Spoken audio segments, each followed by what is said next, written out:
Today, impromptu, I'm sitting in the carpool lane waiting to pick up my son from school. So you get me in all my glory and in the car, and I'm just gonna go with it.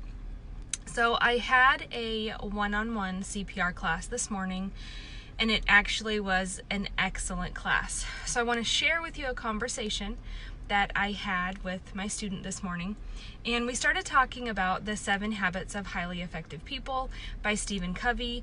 It's a concept I'm sure you guys are familiar with. You can use it in your personal life, you can use it in business. The kids, all 3 of the kids, they have it as a weekly, topic in their school. So we're getting very familiar with the 7 habits. I want to talk about one of the 7 habits, begin with the end in mind. What that is, if you're not familiar with it, and what in the world it has to do with CPR. So beginning with the end in mind, and I took some notes, so I've got my little notebook down here, is when we have this idea or this concept to start things with a clear destination, right? We can visualize our goal from beginning to end. We're conscious about them. We're consciously thinking about them. And then we use our full energy and our full personal talents. We activate them in order to develop them effectively. So what does this have to do with CPR? Obviously, beginning with the end in mind, if we are ever in the position where we need to perform CPR, we want it to be successful, right? So when we think about CPR, one of the things that we talk about in class is setting yourself up for success, particularly when we're talking about delivering chest compressions.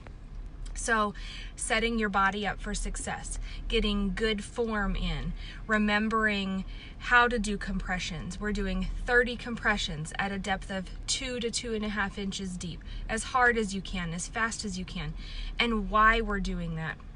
You know, I like to think of it as thinking or remembering the cool science side of things, right?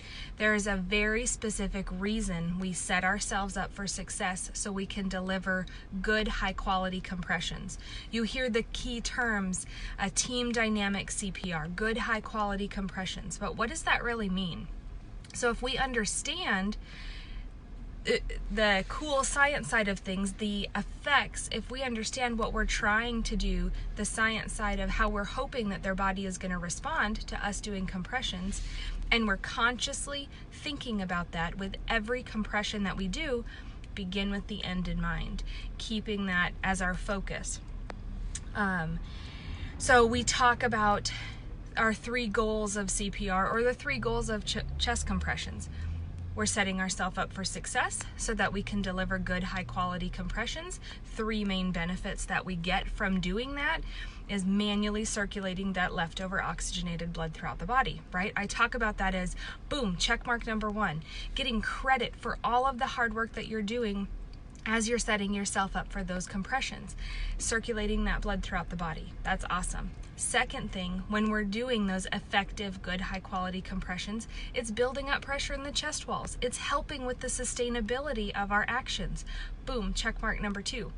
The third thing that we're hoping to happen as we're setting ourselves up for success, as we're doing our chest compressions, it has to do with our hand placement. There's a reason that we put the heel of our hand, center of their chest, mid-nipple line. As we're doing our compressions, not only is it helping us to focus directly on the heart, to focus on those good high-quality compressions, but our hand placement is directly above the lungs.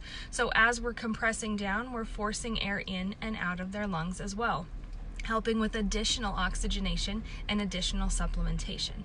So when we truly understand the why we're doing compressions, why we're setting ourselves up the way that we do, we're beginning with the end of mind, we're consciously thinking about that, then overall we're more successful in the long term.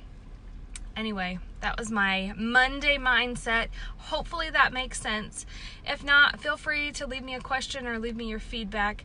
I'm going to try to be popping on live more often and just sharing my thoughts or opinions, all the above.